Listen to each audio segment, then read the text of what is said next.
Conway. You know Matt from Pop Culture Chats with Ryan and Matt.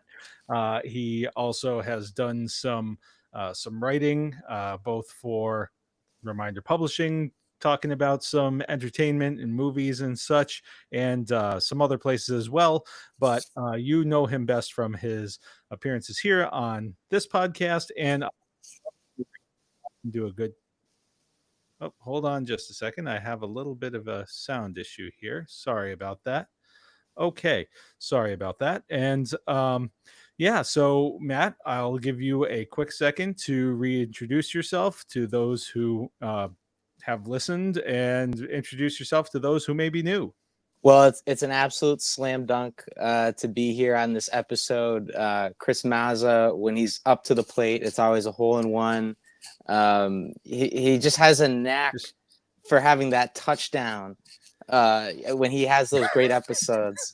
No, it's Man, hey, you always gotta take the bull by the hand and don't mix metaphors, okay? So, no, it's great to be back on. Chris, always an excellent time, and I'm excited to delve into the big worldwide sports movie database and our favorite picks. yeah, so obviously the main topic this week is our favorite sports movies. Now, I'm going to preface this. This is our favorite sports movies. Maybe not the best sports movies, but our favorites. So there may be a guilty pleasure or two in here. But before we get into that, I know that I had told you that I would give you an opportunity to talk a little bit about the summer movies that came out. This, we talked a little bit about that before some of those blockbusters came out. But before we get into any of that, one thing, and I don't think that he'd mind me making mention of this because it has been public, but I wanted to make mention of a friend of both of ours, Mike Dobbs, who is our former boss, and he's also an author. He's been on this podcast before. He has his own podcast, The Ink-Stained Wretch. And I just wanted to take the time to wish Mike well, because he recently went public with saying that he's been battling prostate cancer. So I wanted to say to Mike that we are thinking about him. He's also going to be launching the second season of his podcast, The Ink-Stained Wretch,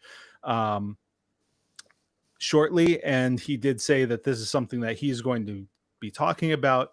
But especially, it's one of those things that cancer always seems to find a way to hit home. So I wanted to make sure that he knows that we're wishing him well. And, it's a reminder to all of us to make sure that you are, doing what you can to protect yourself, to make sure that you're getting things monitored if you have any kinds of concerns whatsoever. Obviously, this is Breast Cancer Awareness Month. That's a big thing that has a lot of attention right now, but it rings true for basically everything. Just make sure you're doing what you can to be as healthy as you can. Obviously, cancer, doesn't discriminate, but we can take steps to make sure that we're catching things as early as possible. So all the best to you, Mike. And, we wish you all the best. 100%, couldn't agree more. And he's forever the Energizer Bunny. He's still working on all of his materials. He just had the Tom Taylor book published, which I'm excited to read. Sending our best to Mike always. Yeah, and I would love to get him on the podcast to talk about that book as well. It's just we haven't been able to hook up on a time yet, and that's honestly my fault.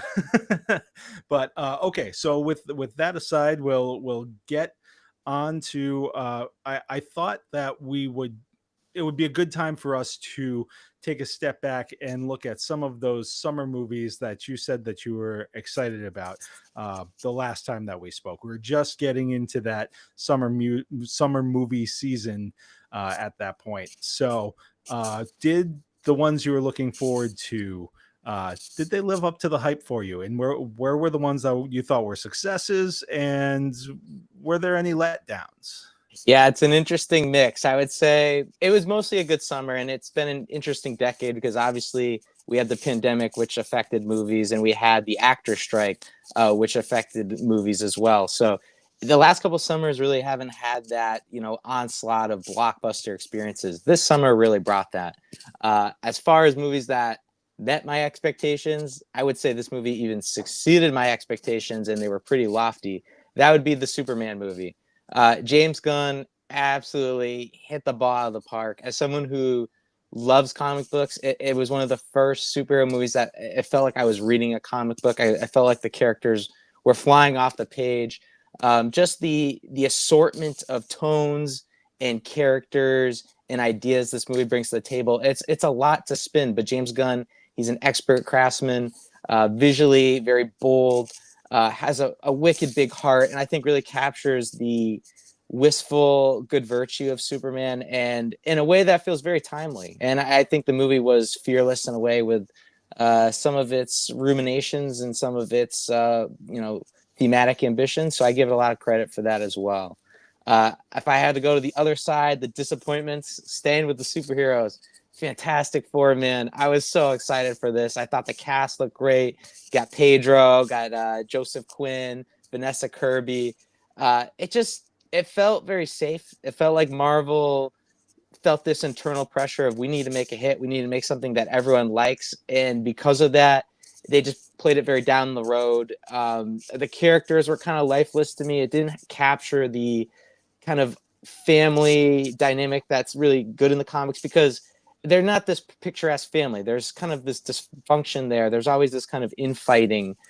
In this movie, they're kind of just idealistic, and it made them very boring. And it has the same, over the top CGI onslaught, special effects, and they felt lifeless. Where in Superman, it felt like, wow, this is like my wildest childhood dreams coming to life. There's such imagination and vitality in the imagery. So those were probably the two biggest surprise or met my expectations and let me down examples. Yeah, I was a little surprised at the casting of Pedro Pascal as Mr. Fantastic. I just didn't see that. It didn't really feel like a great fit to me. But I mean, he's basically the guy who's in everything, especially if you want it to do well, apparently. So at the box office, at least. He definitely stayed busy this summer, and there was a lot of good movies this summer. I was mostly really impressed to kind of run through it quick. We had Thunderbolts, which was actually a really good Marvel film. For horror fans, we had Final Destination, we had Weapons. The Weapons especially was this very original kind of audacious piece, which I think I didn't love as much as the consensus, but I think it struck some really thrilling chords. My guilty pleasure of the summer, I'll hit you with real quick, a sequel. Freakier Friday. I had a great time with it. I teared up a little even. I'm not afraid to admit it. It played the hits a little bit, but in a way that still brought kind of a new, fresh perspective of it. It's cool having the three generations, Jamie Lee Curtis, Lindsay Lohan, and then her daughters, and kind of seeing that generational strife. It felt kind of like a Disney movie at times, a little silly, a little, Saturday morning cartoony. But it was fun, and it had its heart in the right place, and I had a really good time with it. I'll readily admit that I've never seen the original. I've never seen Freaky Friday, so I had no expectations for a sequel anyway. But the general consensus has been pretty high on that movie. But of course, that's mostly from people who really liked the first one. And, I mean, I guess you can say that Jamie Lee Curtis being in something, and reprising a role is probably a good recipe for success anyway. Oh, for sure. And I think a movie you'll really like whenever it comes out on streaming or home video, the Naked Gun reboot actually was really good. And I think Liam Neeson was the perfect vessel to carry on the franchise torch. He's not, Leslie Nielsen, but he has his own kind of distinctive comedic stylings that is just really hilarious. And I think the movie, it's clearly made with this infectious, adoring spirit of wanting to carry on the legacy of its predecessor, but it's still kind of paving its own vulgar, kind of clever, comedic frequency. So I think you'll like that one when it comes on video. Yeah, the one thing that made Leslie Nielsen so good in those movies was because he was playing it straight, and I kind of get that kind of vibe. While it's not obviously Nielsen isn't the same kind of actor as Liam Neeson. They're very different. I can see him being able to pull off that kind of humor that made those movies so good in the first place.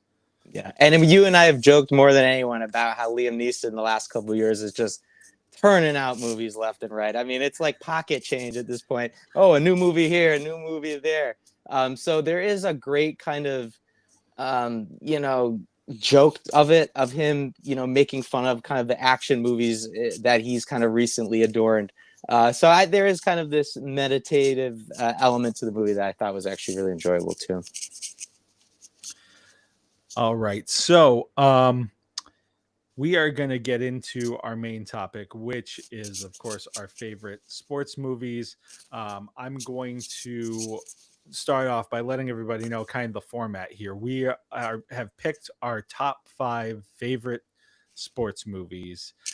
And at the end of it, when it's all over, we will be talking about the one, basically like our hot take movie that we don't like. That there seems to be a consensus that this is a great sports movie. Everybody should see it. If you haven't seen it, what are you doing? It just doesn't work for us. So that is our premise for this episode, and I will let my guest start things off. So you go ahead and get us started here with So your first. the movie that let me down, that disappointed me. Honestly, this is for Ryan Fair, because I always have to hear from him and my friends about bench warmers. This movie. Oh, so you're going with your bad movie first? Oh, okay, I'll start with my good movie. Okay, yeah, we'll start off positive, and then we'll shock I, everybody at I'm the end. so eager to roast that terrible movie. I'm gonna start by I have Rush. This is kind of an somewhat unheralded movie. It did have a big budget, big push when it came out, but it kind of fell flat because it's about F1. It's about Niki Lauda, James Hunt, two great rivals on the raceway, and we have director Ron Howard who brings that rivalry to life with this propulsive energy. And they're two very opposite characters. James Hunt, the lavish playboy, he's reckless. He'll do anything, these wild things on the course. And then Niki Lauda is like the student of the game, a nerd, but he's very much, defensive, not likable, but he absolutely has this undeniable pursuit for his craft. And the movie is just thrilling to see the dichotomy of those personas, but ultimately, as the movie goes on and they keep racing to the top, we find that kinship between them, this united chase for greatness. And it's something that even they can't completely fathom. Even they know every time they go out on the racetrack, it might be life or death. But that doesn't matter to them. It's about the chase of greatness, the obsession. It's almost an addiction to them. So I think having the tensions of the F1 backdrop of, every time you go out on the course, you don't know if you're coming out. It was really intense, and I think the Ron Howard did a great job of balancing those thrills with the battle of these characters. And I think it was very true to form to them as real life figures. And it's really a biopic to me that doesn't play it safe, where I can't say that about a lot of biopics in Hollywood today. All right. So my first one is a classic, and it's Rocky. The original Rocky. It's such a well written movie. And it feels really authentic. To honestly hard living in a hard time in Philadelphia. So it really it's kind of there are a lot of movies that try to do that every man, who gets their shot kind of thing, but this one has always felt really authentic to me. And one of the things that I think helps with that is some of the, the side stories that you have. I think that there's like low key a pretty uh, good examination of like abusive relationships, like the relationship that Polly and Adrian have. Like there's just something. There's depth uh, to the story beyond this guy and what he's pursuing, that really rounds everything out. And it's also always nice when you have an underdog story where the underdog doesn't win here. He accomplishes what he wants to accomplish, but it doesn't end in a win. So there's I think that is refreshing in a sense as well. Is there isn't necessarily this fairy tale ending for the whole thing. But one of my favorite things is when at the end of it, when he's looking for Adrian, he finally gets she finally gets to him. What he says to her is, "Where's your hat?" It's like it's just this you know it's this interesting moment where it's just like all of this is happening. He's achieved the goal that he set. He said earlier, as long as I'm still standing at the end of it, I'll be happy. He's achieved this goal. He's got all this pandemonium going around, and it's still he notices this little thing about the woman that he loves. So I think that that's a nice little touch. So Rocky, just so well written. I think that it just hits all the notes that you're looking for in this kind of story. A very great pick, a strong honorable mention for me, and I'm honestly dying to rewatch all the Rocky movies. But I think you nailed the nail on the head most about how this felt like a sincere underdog story, and I think it's because Sylvester Stallone himself has that intrinsic connection to Rocky as a character. I mean, at this point in his career, he was scraping at the bottom. He made this movie on a very inexpensive budget, had to work kind of against the studio system, things like that. So you can't help but feel. Rumor has it that he had to sell his dog. Yeah, exactly. It was him putting everything he had into it, and you feel every bit of that heart, that intensity, that passion, not only through his performance, but just the execution of the story. And it's really just one of the all-time indelible sports movies, and it's a movie that will forever stand the test of time. All right, so moving on to your number two. I guess I'll also say I didn't necessarily have these in order. These are just the 5 movies that I whittled down, and that's my list. But it's not necessarily ranked 1 through 5. I have the same kind of approach, except I do have a number 1. But my next movie I'll do is kind of an interesting follow-up to Rocky, because it's John Avildsen was given the task, make the next Rocky. And he made Karate Kid, an excellent movie, a classic sports film. You're the best around. I mean, who doesn't love it? But my pick for number 4 is actually Karate Kid 2. I think this movie, this summer, I'll go a little backstory here. I was at my girlfriend's in Florida. It's hot. I don't want to spend all day outside. So we set up the flat screen. I'd never seen Karate Kid. I was obsessed. I watched the first movie. I'm like, I got to watch the rest. I watched all 3 basically within a day. The second one to me was definitely the most profound, because we follow Daniel as he goes to Mr. Miyagi's homeland in Okinawa and kind of is enveloped within the roots of his culture. We get to understand more about Mr. Miyagi, and through understanding more about Mr. Miyagi, his beliefs, of balance, of peace, they feel even more lively. And I think Daniel as well goes on a great journey in this movie. It feels incredibly tense. I mean, the first movie, Daniel's fighting for the competition. By the end of this movie, Daniel's fighting for his life. They do a great job of kind of maturing the stakes in a way. And I think this movie, I mean, obviously the connection between Mr. Miyagi and Daniel is excellent in the first movie, but just getting that extra focus on it it even comes to life and blooms in even more beautiful ways. So I absolutely love this movie. I could have picked all three Karate Kid movies, honestly. I think the third one's even great. But the second one to me is probably the standout of the bunch. All right. So my next one is Major League. Oh, This is yes. just it's just a flat out fun movie. I think at one point they did an interview with Corbin Burnson, who was Roger Doran, and he called it the perfect script. And I'm not sure if he was completely serious about that or if that's something we should definitely take into account.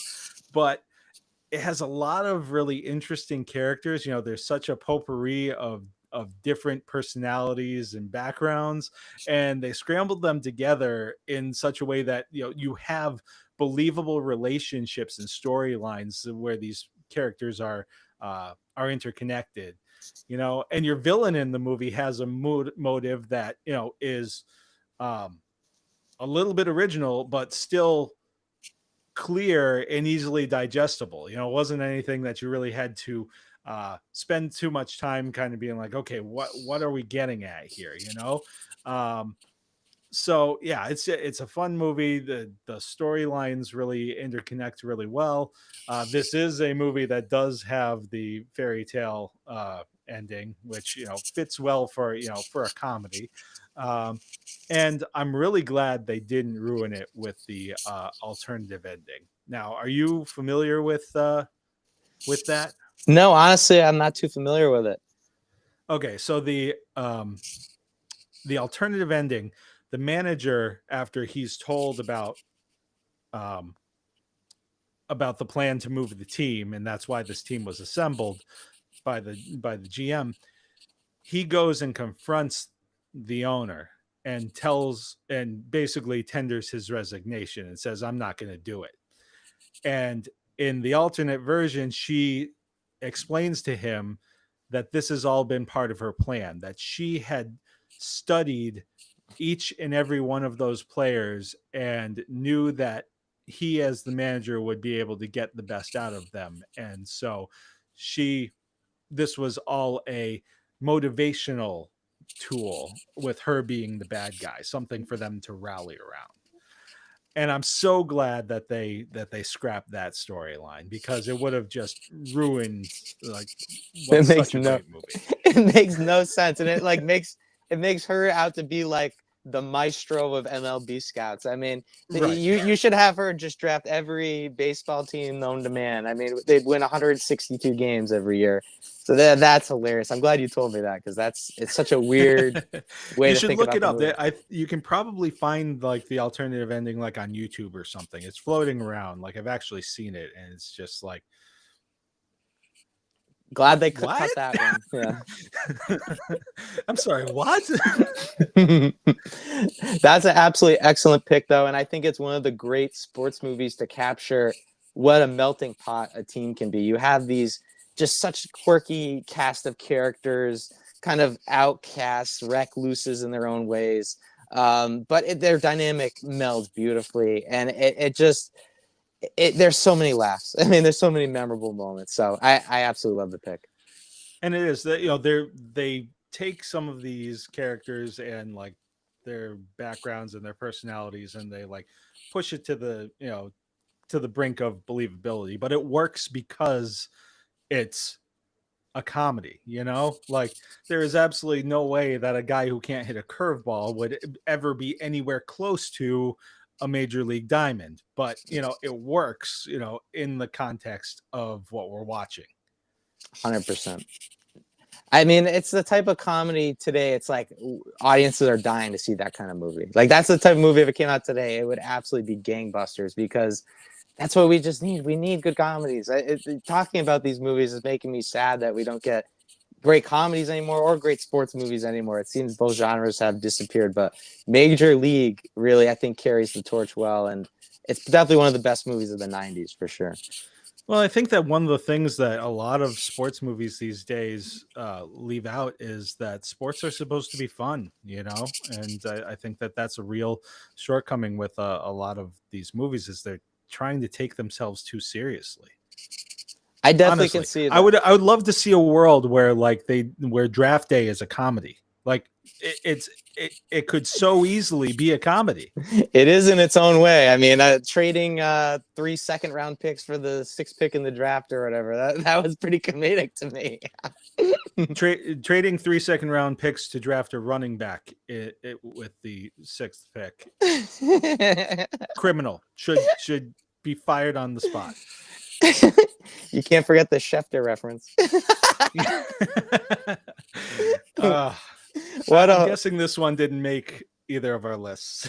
Not quite, but it is a movie deep down in my heart. I can't help but love it. It's kind of It's a guilty pleasure. Like I that was one of the ones I talked about in a previous podcast. I did the best bad sports movies, and that was definitely on the list. You know, it's one of those guilty pleasure movies. Every time that the draft comes around, I watch it at least once.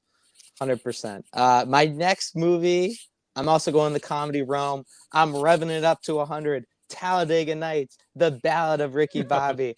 I'll never forget being 9 years old, going to see this in a theater and just laughing out of my pants. I was just losing it. This was the funniest movie ever.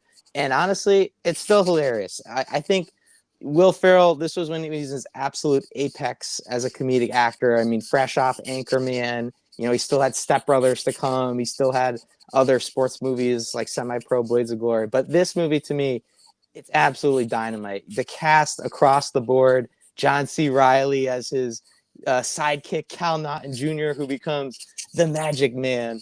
And I think the movie, why it's aged so well, it is a hilarious indictment in a way of kind of the NASCAR culture. And I think there is kind of a beautiful journey to Ricky Bobby's character in a way where he's kind of eschewing the expectations of what he's supposed to be and this kind of foul of beliefs he's supposed to have about how he should live his life, how I have to be number one, no one can be in my area. It's just there is kind of this evolution of the character that I think actually is pretty well executed, but at the same time you have ridiculous things like Will Ferrell driving a Mustang with a cougar.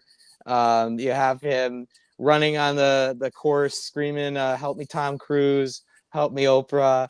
You have him stabbing himself in the leg with a knife, and then he tries to get it out with another knife and gets that knife stuck in his leg. It's just such a hilarious movie, and there's so many like little quotable things I just always think about. That's one that I haven't seen in a long time. I think that the first time that I saw it, I think I was in a little too serious of a frame of mind, which you can't be if you're going into a Will Ferrell movie. It's one of those that has grown on me in time, but I haven't seen that in a while. I did see it when I was scrolling through TV the other day, and I almost turned it on, but I was like, I don't want to get involved in something. So I think I ended up putting on like some bad college football game instead. But let me guess, BC. Thankfully, no. It might have been a UNC game, actually. Even better. And that's one movie or one film that we won't be seeing is the docuseries on the Bill Belichick Tar Heels in their first season, which has been officially nixed again.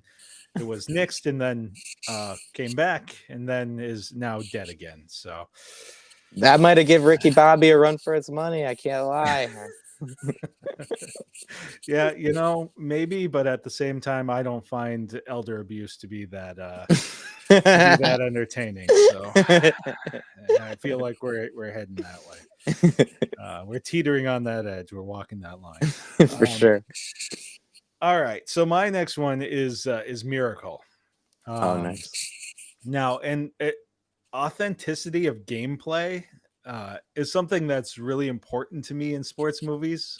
We had just talked about not taking things too seriously, but in a movie that's intended to be serious, I feel like that's important. You got to believe that what's happening on the field or on the ice is something that is actually happening, for you to buy into the movie. If you're doing comedy, fine, you can make it goofy, not not replacements level goofy, where like the continuity is so far off that you've got the guy on the 30 and then he's on the 50 and then he's on the opponent's 25, or the quarterback's taking the snap and then they show the sideline and the quarterback standing on the sideline. But if you have a serious movie, you have to make sure that you're being authentic with presenting the game in play. And Miracle used real hockey players, so they had some of that real authentic action, and that coupled with Kurt Russell alone make it a solid film. But I think that one of the things that I really, really love about this movie is it takes the time and is very thoughtful about making sure you understand the place in history in which this is happening and the context in which like this game and the lead up to it, the context of the current affairs in 1980, that when this is all happening. And I think that that's really important in making sure that the gravity of this game and what it means, why that's so important. And also, like, getting back to the authenticity, I love the end of the game. Like, they have the play by play going throughout the scene, and then they meld into the sound from that original broadcast, and it works so perfectly. I think that that's one of those cool moments in the movie. So great pick. And for me, I honestly probably haven't seen Miracle since the theater, and being that I was, I think 7 or 8 when it came out, like mid 2000s, that was how I experienced Miracle, the real life event. I knew nothing about that, so that was my experience of it. But then going neither back, neither did I. I'm not that old. My parents were in college when that happened. Well, I didn't even know like the history of it or anything, but it was so fascinating to compare and contrast after it and see how earnestly and sincerely that the movie really delves into the story. And like you said, you got Kurt Russell. He emanates cool. He's the cool magnet. I just love Kurt Russell. He has such presence, and you always want to see like the great actors as coaches. Like, it's one of those perfect roles because you see the mentorship, you see those duality of personalities, the joys of victory and the pains of defeat. It's really a great vehicle for excellent actors to kind of show a wide range, a kind of a good canvas of their different abilities. And I think this movie really let him shine. And I also just want to give a little shout out to Disney, because Miracle was a part of a great era for Disney. In the late 90s, early 2000s, you had Remember the Titans, you had Rookie with Dennis Quaid, which I think is actually pretty good too. Obviously Miracle, which is, I think, probably the best of the crop. And then a guilty pleasure of mine, Invincible, with Marky Mark as the long-haired Vince Papale. Not a classic, but I think it's actually not bad. But I miss these movies. I really do. The Invincible is one of those things that if somebody put it on TV, I wouldn't walk away, but it's not anything I'm ever going to seek out. Put it that way. I don't blame you. But my next pick, oh man, this is when we're really getting into crunch time. And I think, so we set this up as our personal favorite sports movie. So originally I had Moneyball on my list because I do think it's one of the best sports movies, but I got to go with my heart. So we're doing the classic Matt Conway cross-off. I'm putting Goon in there. I'm going another hockey movie, Goon. I absolutely love this movie. It is like the son of Slapshot for the modern, audiences. And I just think there's something absolutely beautiful about how crass and just kind of vile the movie feels at times, but it does have such a sense of place within this kind of like musty AAA, low grade hockey scene.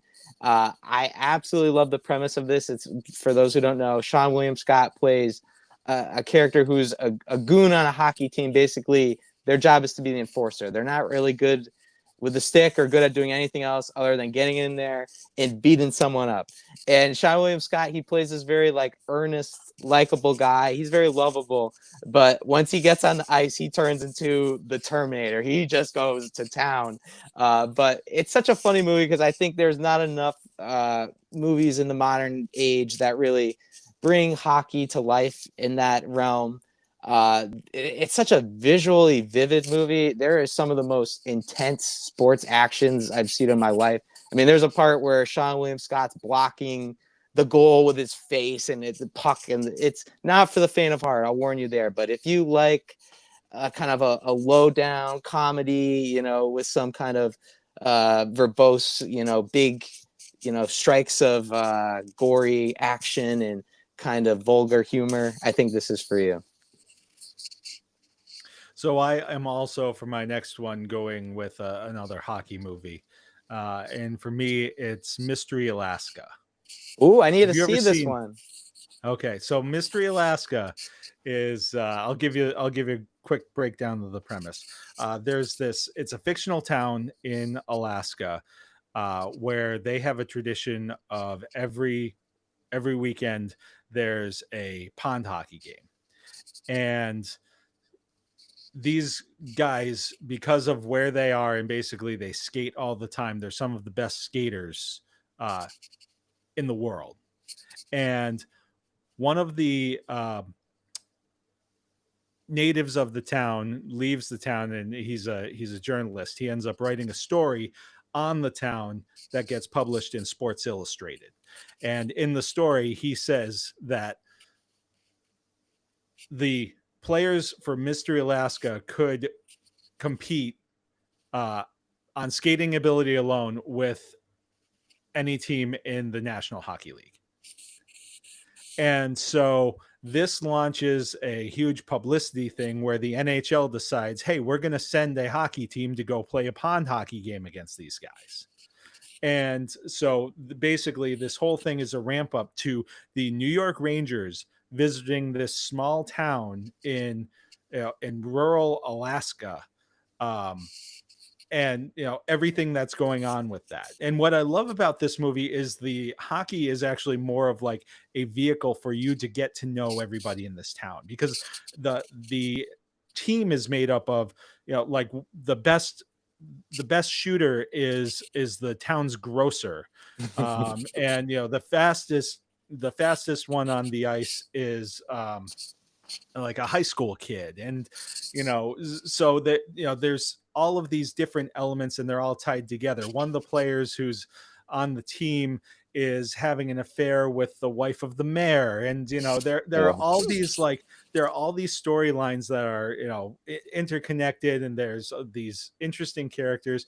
The main character who's on the team is the sheriff, and he's played by Russell Crowe. So you get Russell Crowe on ice skates. I'm really in now. I'm really in now. Hank Azaria plays the guy who wrote the story, and he's kind of an outcast in the town, but he was also the former flame of Russell Crowe's wife. So there's all of these kind of like dynamics. So it's a comedy. There is some crass humor involved in it. His name is escaping me. But the town judge ends up being um, the coach of the team. And wow, I'm just having a total brain fart now. Maybe it'll come back to me. But Burt Reynolds, thank you. Woo. I panicked there for a second there. Burt Reynolds plays like the town judge who ends up being the coach of this hockey team. So you've got some names in there. It's not like there are holes in the story and everything like that, but it's believable enough that it's a fun movie. You get to know and like a lot of these characters. There are some unexpected moments, and then again, this is one of those things where like the hockey that you're watching is actually pretty believable. So yeah, I love this movie. It didn't get, you look at IMDb and stuff like that, it's not very highly rated. Like I said, there are holes in the story, but it's a fun watch. I love watching this movie. I can't wait to see it. When you mentioned Russell Crowe, Burt Reynolds, I mean, these are some heavy hitters, especially Burt Reynolds in the sports movie sphere, obviously with Longest Yard, and some other films as well. So I'm really excited to check that out. And it's a shame that there's these sports movies that just kind of go under the radar and don't have that same appreciation from audiences that they really should have. These kind of like hidden gems. And even through some kind of, like a movie like Goon to me was like a little rough around the edges at parts, but it's about the heart of the piece, how funny is it could be at times, how heartwarming it could be at times. So I'm really excited to check that movie out. I'll also say one of the other things that's really cool about this movie is some of the backdrops, because like you get like the Alaskan mountains in the backdrop of these scenes where they're playing pond hockey, and there's a scene at the beginning of the movie where a kid is like literally skating down the river like training. It's pretty cool. Yeah, good movie. Little bit serious. It's billed a comedy. I wouldn't say it's a laugh out loud comedy, but there are some laugh out loud moments to it. Beautiful. I can't wait to check it out.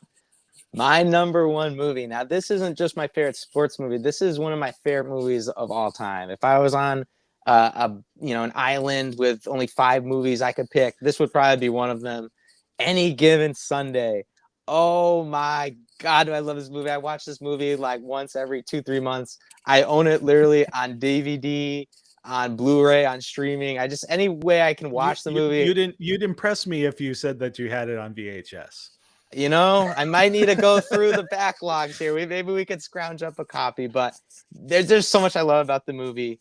Firstly, like I mentioned earlier, how coaching could be such a great canvas for an actor. Al Pacino as a coach.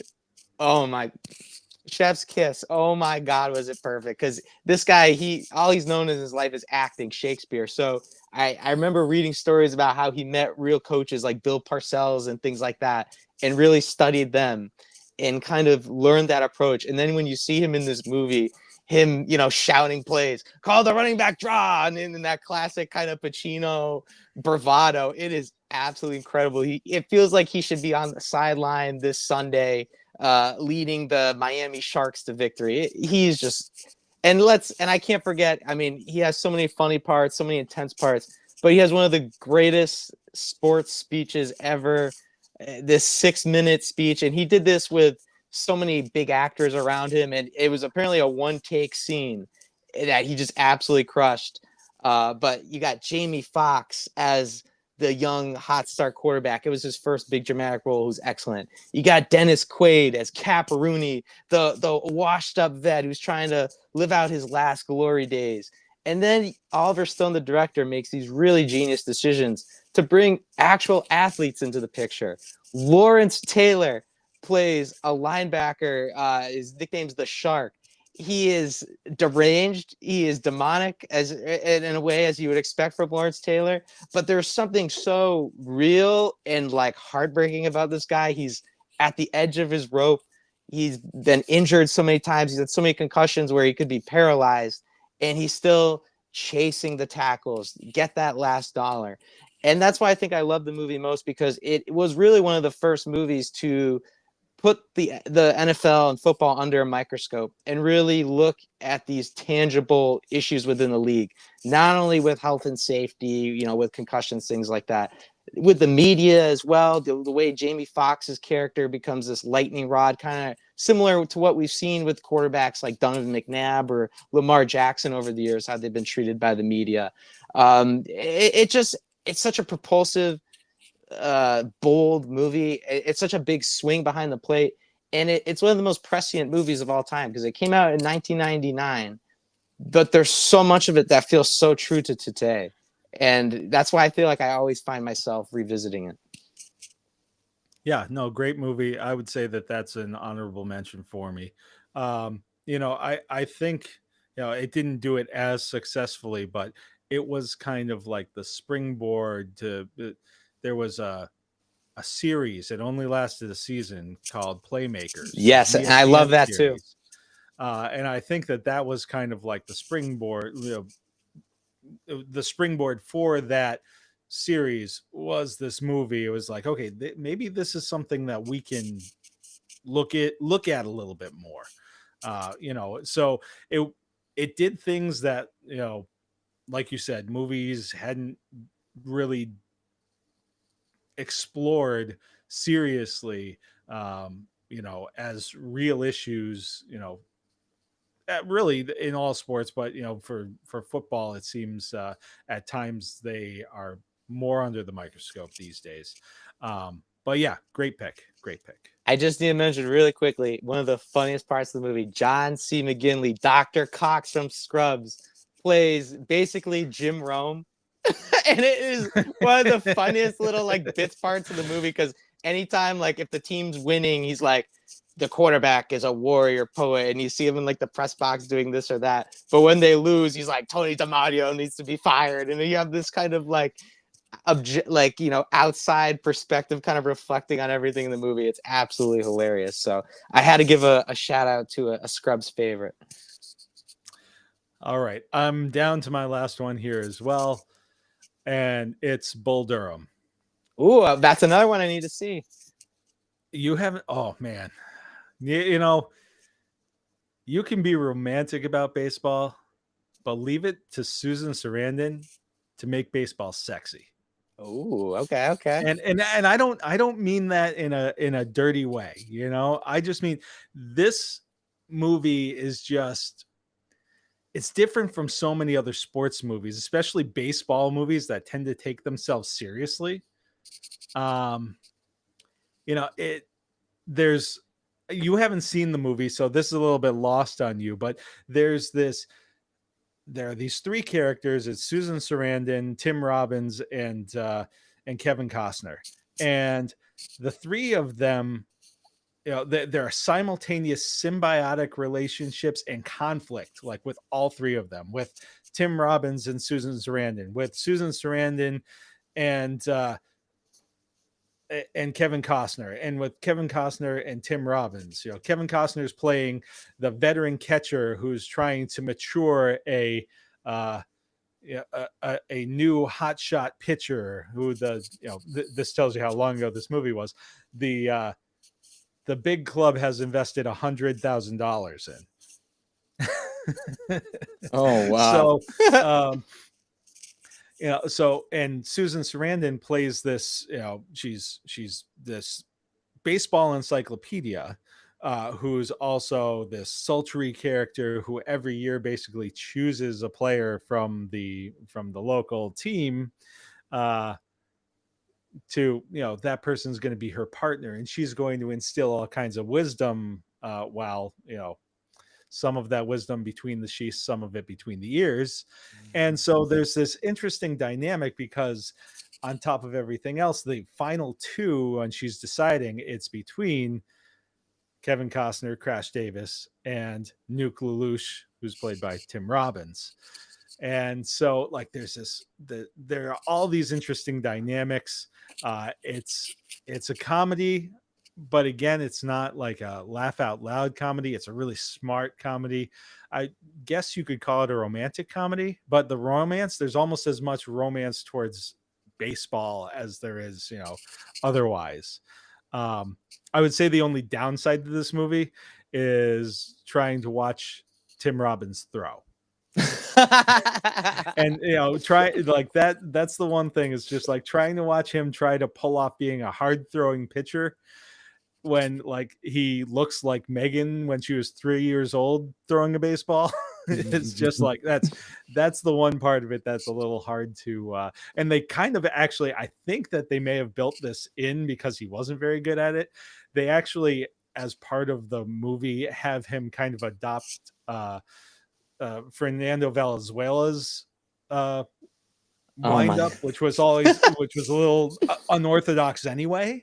So I think that was a clever way that they tried to cover up his athletic deficiencies. That's way too funny. Chris, you had me at two words, and those two words. Kevin Costner, baby. Costner. I cannot wait to watch this movie now. There's going to be a day this winter that I lock myself in a room and watch that and Fields of Dreams again, and For the Love of the Game, and just do a whole marathon of it. But I'm excited to hear more about this movie. That's a full day. That's a heck of a day. No, um, no, I was just gonna say, speaking of players or people who portrayed players who couldn't actually play, you won't actually see any footage of Wesley Snipes throwing a baseball in Major League, and there's a reason for that. Apparently, Oh wow. he had never played baseball and was so bad at it that like they had to make sure like there are scenes where you will not see him doing certain things because he's just not able to do them. Did they have the same problem with Michael Jordan in Space Jam?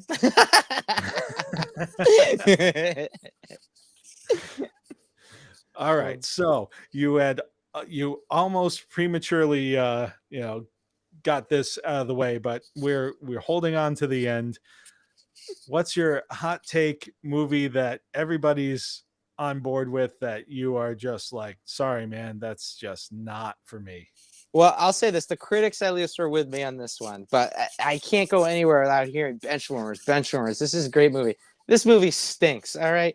First off, let's start. It's basically an Adam Sandler movie, but you take out Adam Sandler and put in Rob Schneider. Okay, that should win the case right there. Okay, Rob Schneider just doesn't have that comedic je ne sais quoi, ability to be that kind of perfect everyman type. You have John Heater and David Spade. John Heater playing Napoleon Dynamite for the 12th time in his career. David Spade doing his usual deadpan shtick and sounding like this, and he has a bowl cut for some reason. It tries to kind of do its own, walk down the kind of goofy sports comedy route while also having this kind of underdog story to it. The premise isn't terrible. It's like these three guys who never were into sports, or at least one of them was. They're standing up for the kids who are bullied by entering this baseball tournament and trying to win on their own. So good enough premise. But the jokes are really flat and recycled. It feels like the bottom of the barrel for the Happy Madison material. And when the movie tries those inadvertent, tugs at the heartstring, it's just really clumsy and kind of mawkish. And yeah, I can't stand the movie, and I have to hear all the time about how it's one of the greatest sports movies of all time, and I'm getting a little tired of it. Fair enough. That one, I mean, that had no appeal for me whatsoever. So I can admit that I've never seen that movie. You're a good man to have never seen it. I'll say that. All right. So my pick is one that may ruffle some feathers. Ooh, I'm excited. Let me get the popcorn. And I'll premise this by saying it's a fine movie, but I think it's an overrated movie. Ooh, okay. Remember the Titans. I'm with you on this one. I think it's overrated, and here's why. And here's why I have such a hard time taking Remember the Titans seriously. They really should have just like taken inspiration from T.C. Williams High School and just created a fictional high school in a fictional town for this story, instead of taking a real high school and some kind of facsimiles of the players and the circumstances. Because when you deviate as far from the source material as you do, it's hard to take the movie seriously. Like I know that when I try really hard to remember that these are movies, these aren't documentaries. But especially when you're doing a serious movie, you got to anchor it to something. And when you're basing a movie on something that happened in 1971, and then you basically change everything about it, like the team was not newly integrated in 1971. T.C. Williams had been integrated since 1965. And it merged 3 high schools, not just 2. And so it amplified all of this racial tension on the team, but then it simultaneously glosses over and simplifies all of the racial tension that exists in Virginia in 1971 and basically says, hey, the football team was good, so everybody forgot about being a racist in Virginia. Oh And my. and then you even have things like Gary Bertier's accident. Like the man was paralyzed, and you took that and you're just like, hey, you know what, this will make this more a better device for the championship game, when in fact it happened when he was driving back from a banquet well after the season was over. It was like an all-American banquet or something like that. Like you should have just like taken the premise, like okay, we have this team that was really, really inspirational or whatever. We're going to take that and we're going to make this fictional thing out of it. And that probably would have been better than what ended up happening.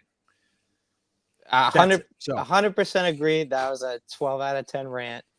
Because that's really an issue with these biopics is they create their own fantasy and this kind of like weird hodgepodge of fact and fiction.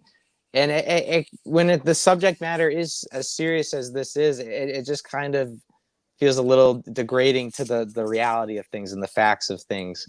At the same time, I think this movie, like we talked about how Major League, everyone feels like these distinct characters and there's such life to their quirks and things like that. This movie, everyone, it's like kind of like an after school special, or it's like, oh, you have the goofy lineman and you got the quirky California quarterback. It's like everyone's who just, wasn't from California? He was from South Carolina.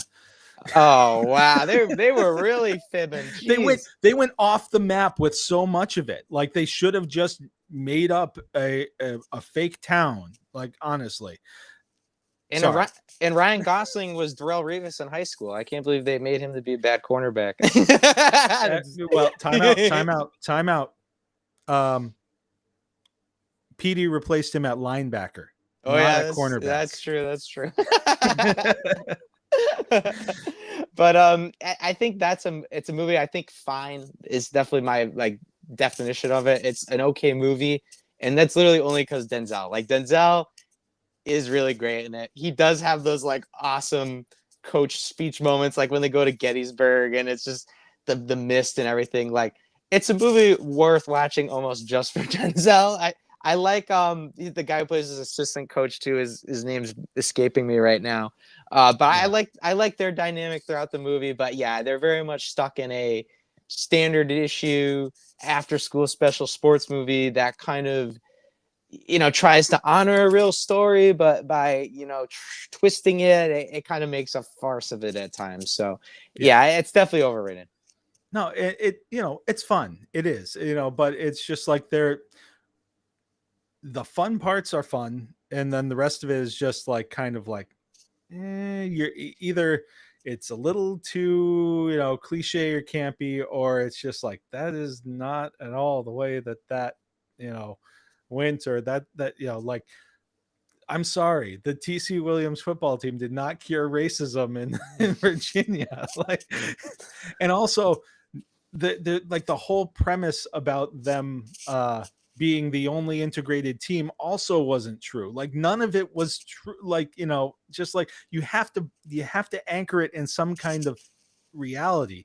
And at this point, the only reality was, the names were the same, and there was actually a TC Williams high school in Virginia. Like that's about it. Yeah.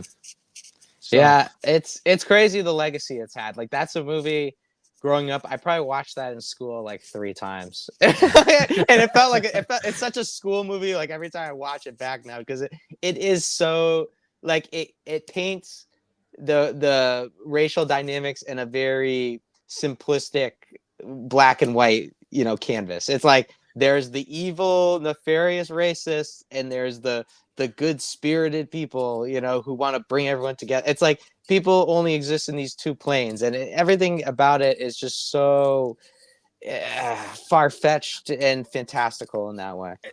and I think it was well intentioned, and the heart was in the right place, and I think they did try to show a little bit of the conflict, like with Gary Bertier and his girlfriend,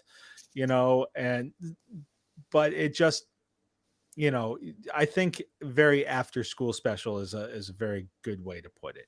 And it's it plays it very safe. It's a very safe movie. And I think when you're dealing with the complex issues of racism and class, when you play it safe, it's never going to resonate the way that you hope it would. Now, I mean, it's done very well. People love the movie, so obviously they did something right. But when you're looking at the movie just objectively, it's just like, yeah, okay movie, but probably not as good as everybody's celebrating it as. Yeah, it's very much a product of its time too, because like I think it's a movie where its lack of nuance, like if it came out today, I think it would get a lot more divisive reactions. Where back in the late '90s or even the 2000s, I think of movies like The Blind Side, the Michael Orr movie, where they have these. It's just the schmaltz parade, and you have this like very simplistic view of these people, and it turns like we said about Remember the Titans. You take this real story and kind of make it into this kind of consumable audience friendly package, and it's too bad that they do this, because a lot of these stories are very noteworthy, and there is a really kind of interesting nugget to explore that's ultimately usually ignored. And what kills me about The Blind Side is I loved that book. I that book, and I almost feel like they're just like, oh, Sandra Bullock's on board. Okay, we got to make this movie about Sandra Bullock. Yeah, it is insane how underplayed Michael Orr is in that movie. He feels like, the fifth or sixth most important character. He has no presence of his own in the movie. He has no interiority. Like as he's going through this journey, what is he thinking the whole time? I have no idea. I just know Sandra Bullock likes running around on the field. Michael's gonna play left tackle, and okay, it's like, all right, run the dang ball. Yeah. The most real part of the movie was the first 2 minutes when you see the Joe Theismann break his leg, and Sandra Bullock. you need a good left tackle if you're gonna win in football. Yeah. All right. So, but yeah, I mean, okay. So while we're on the subject of movies based off of books by this particular author, I really love Moneyball. Love the book. The book got a little bit heavy with some of the statistics, but I still really like that book. I really like Moneyball, the movie, but I really can't stand the way that they just like gloss over the fact that that team had like Tim Hudson and Miguel Tejada, yeah, and Eric Chavez when he was an all-star and winning Gold Gloves, and it's just like, I know that you can't like involve all of that, but it's just like you had Barry Zito, like they had this top three rotation that was just lights out, and one of the sides of the infield was all-star caliber. It's just like, okay. and you like there's like one shot of Tejada in like the entire movie. Yeah, they're all in the background. Hey, we got to get Scott Hasenberg or whatever. Scott Hasenberg. Yeah, Chris Pratt. He was the hero of the team. He was putting everyone on his back. Yeah. No, I think that's definitely an interesting nugget to point out about Moneyball. I love that movie just because I think it does capture the behind the scenes kind of interplay very well. The moments with him with the scouts, with him with Philip Seymour Hoffman as like the grumpy no nonsense manager. What a weird casting for Art Howe though. Yeah. What a weird casting for Art Howe. And also Art Howe was not like as opposed to Moneyball, like the concept, as he's made out to in the movie. Like they needed a villain, and then once the scout was out, they needed somebody else to fill that role. Yeah. But anyway, sorry. No, I do. I really like that movie, but it's just like after you've seen the book, and I know I'm insufferable with that, and I find find that kind of discussion insufferable. Oh, the book is better. Well, yes, most of the time, because you can't have a lot of the narrative that you're getting in a book. You can't just spell it out in a movie. So, but anyway, all I right, we're definitely think running long. it's fair. It's fair how you pointed out the underhand approach to the actual stars of the team. I think I 100% agree with that. All right, so we are running a little long, so I am gonna wrap it up and give you an opportunity to let everybody know where they can listen to your podcast and find any other work you may be doing right now. Yeah, so Ryan and I have a podcast, Pop Culture Chats with Ryan and Matt. We talk about movies, sports, the world, a whole facsimile of topics. We have a really great time, have a lot of great guests like Chris, like our friends who are all kind of interesting in their own ways and bring their own perspectives to the table. So it's a fun listen if you're interested in the movies or sports, video games, you name it. There's probably an episode for your interest. All right, sir. Well, thank you for joining me. This was a lot of fun, and let me know if anytime you want to hang out and watch Mystery Alaska. I'm all on board. Or if you want to get down with Crash Davis, we'll watch some. We'll watch. Excuse me. Sorry. We'll watch some Bull Durham as well. I think a double feature is in order. I just have to find some time. Yeah. Yeah, true. All right, sir. Thank you so much as always. Have a good one.